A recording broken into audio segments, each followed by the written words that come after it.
नमस्कार बच्चों।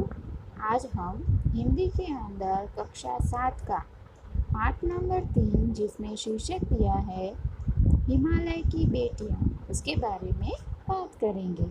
हिमालय की बेटियां पाठ के लेखक हैं श्रीमान नागार्जुन। उनकी प्रतिनिधि कविताएं काफ़ी प्रसिद्ध हैं। हिंदी साहित्य के अंदर जाने माने कवि और लेखक श्री नागार्जुन जी ने इस पाठ के अंदर हिमालय में से निकलने वाली अनेक नदियों का वर्णन किया है, जो हंसते खेलते अपने पिता हिमालय की गोद से उछलती कूदती अपने बचपन का मज़ा लेती हुई किस तरह शांत होकर समुद्र में मिल जाती है। इस प्रकार नदियों को बालिका से युवती के रूप में यहाँ पर प्रस्तुत किया गया है। इस पाठ के अंदर हिमालय की बहुत सारी नदियों का वर्णन हमें देखने को मिलेगा।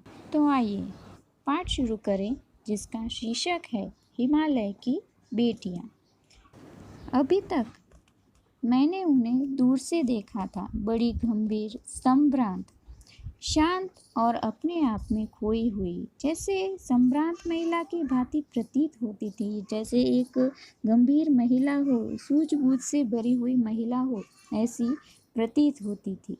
उनके प्रति मेरे दिल में आदर और श्रद्धा के भाव थे। माँ और दादी, मौसी और मामी की गोद की तरह उनकी धारा में डुबकियां लगाया करता था। लेखक नदियों की धारा में नहाना, डुबकियां लगाना पसंद करते।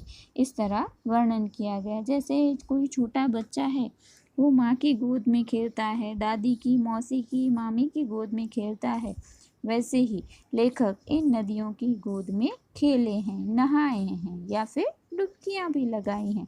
इस तरह वो नदी को जैसे अपने घर परिवार की किसी स्त्री की तरह ही मानते हैं।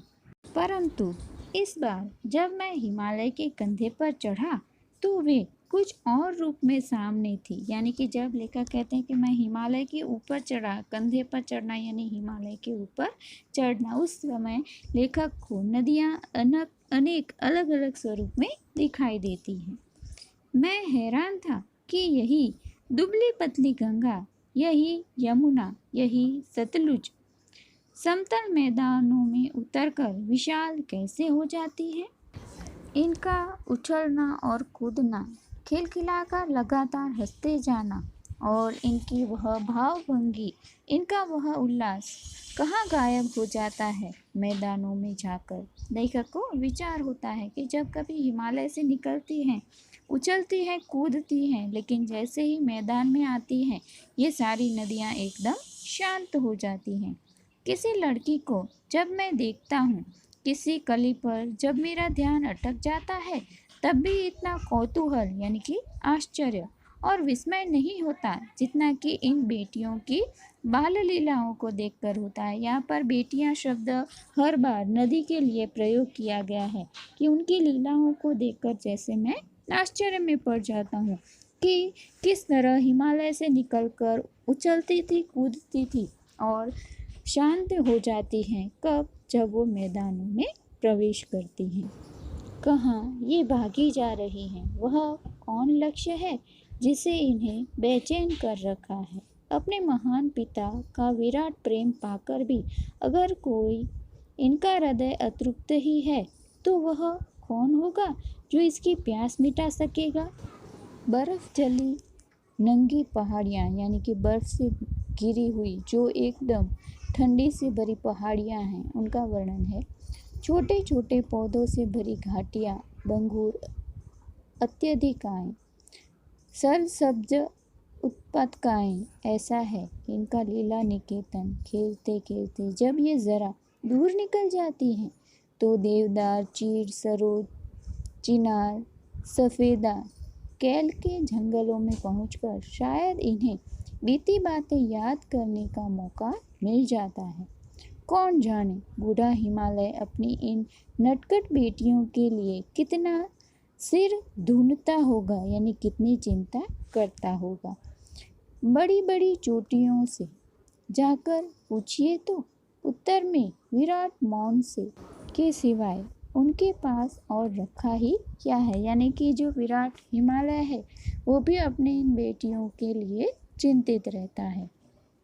सिंधु और ब्रह्मपुत्र ये दो ऐसे नाम हैं जिनके सुनते ही रावी, सतलुज, व्यास, चिनाब, झेलम, कुंभा, कपिशा, गंगा, यमुना, सरयू, गंडक, कोसी आदि हिमालय की छोटी बड़ी सभी बेटियां आंखों के सामने नाचने लगती हैं।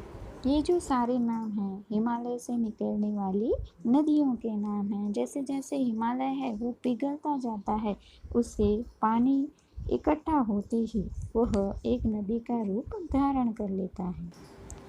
वास्तव में सिंधु और ब्रह्मपुत्र स्वयं कुछ नहीं है। दयालु हिमालय के पिघले हुए दिल की एक एक बूंद न जाने कब से इकट्ठा हो होकर इन दो महान नदियों के रूप में समुद्र की ओर प्रवाहित होती रहती हैं। यानी कि हकीकत में सिंधु और ब्रह्मपुत्र हैं वो हिमालय के हृदय से पिघला हुआ बर्फ यानी कि उसका जो पानी है उसी से बनी हुई महान नदियाँ हैं। कितना सौभाग्यशाली है वह समुद्र जिसे पर्वतराज हिमालय की इन दो बेटियों का हाथ पकड़ने का श्रेय मिला है।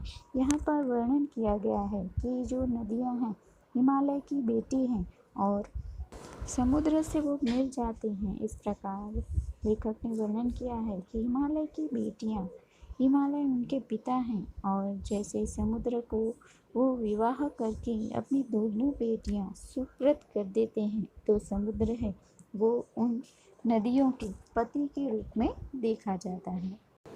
जिन्होंने मैदानों में ही इन नदियों को देखा होगा उनके ख्याल में शायद ही यह बात आ सके कि बूढ़े हिमालय की गोद में बच्चियां बनकर ये कैसे खेला करती हैं। माँ बाप की गोद में नंग तड़ंग होकर खेलने वाली इन बालिकाओं का रूप पहाड़ी आदमियों के लिए आकर्षक भले न हो, लेकिन मुझे तो ऐसा लुभावना प्रतीत होता है वह रूप कि हिमालय को ससुर और समुद्र को उसका दामाद कहने में मुझे कुछ झिझक भी नहीं होती। यहाँ पर लेखक कहते हैं कि समुद्र मेरे लिए दामाद के रूप में है और हिमालय जिनमें से जो नदियाँ हैं वो निकलती हैं वह मेरे लिए उनके ससुर के रूप में देखा जाता है।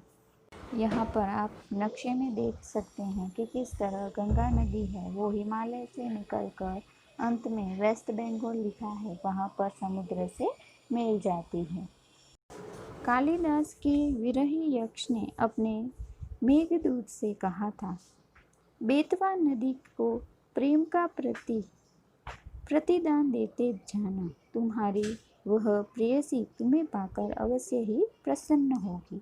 यह बात इन चंचल नदियों को देखकर मुझे अचानक याद आ गई और सोचा कि शायद उस महाकवि को भी नदियों का सचेत स्वरूप पसंद था।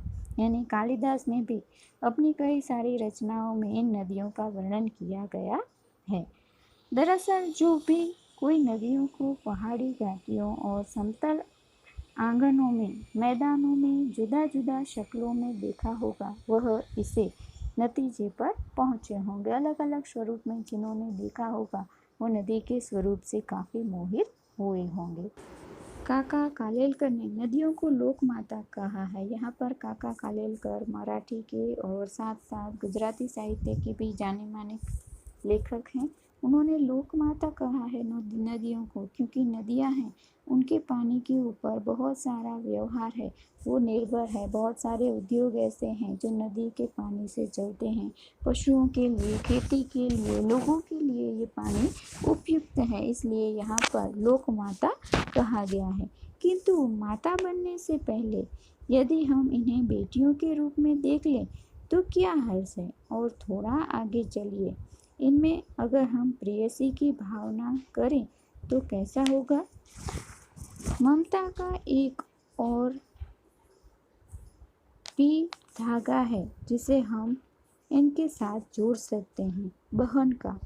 स्थायी तरीके से कवियों ने इन नदियों को दिया है, यानी कि इन कवियों ने नदी को बहन के रूप में भी माना है। एक दिन मेरी भी ऐसी भावना हुई थी।